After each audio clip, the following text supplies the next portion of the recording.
आता पाहूया टॉप 9 मोठ्या बातम्या।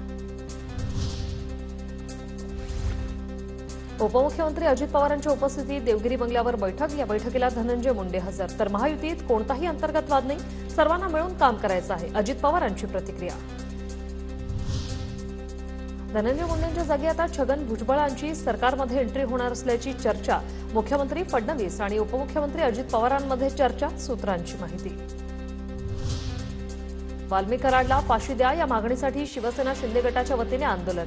शिंदेंच्या शिवसेनेचं बाळासाहेब भवनला वाल्मी कराड विरोधात आंदोलन।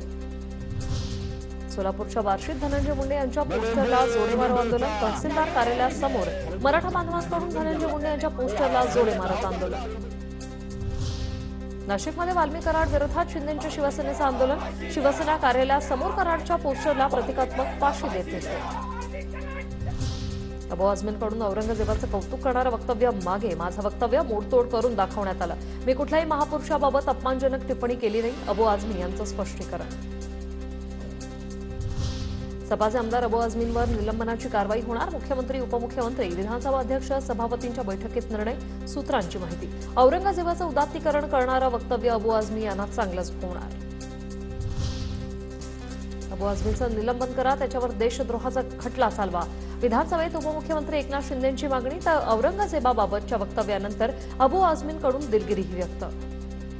औरंग्याचं ज्यांनी उदात्तीकरण केलंय त्याचा धिक्कार करावा तेवढा थोडा आहे।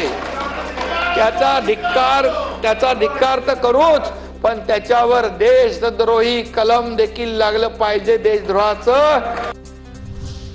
औरंगजेबाचं उदात्तीकरण करणं अतिशय चुकीचं। आमदार अबू आझमींच्या वक्तव्यावर अंबादास दानवेंची प्रतिक्रिया।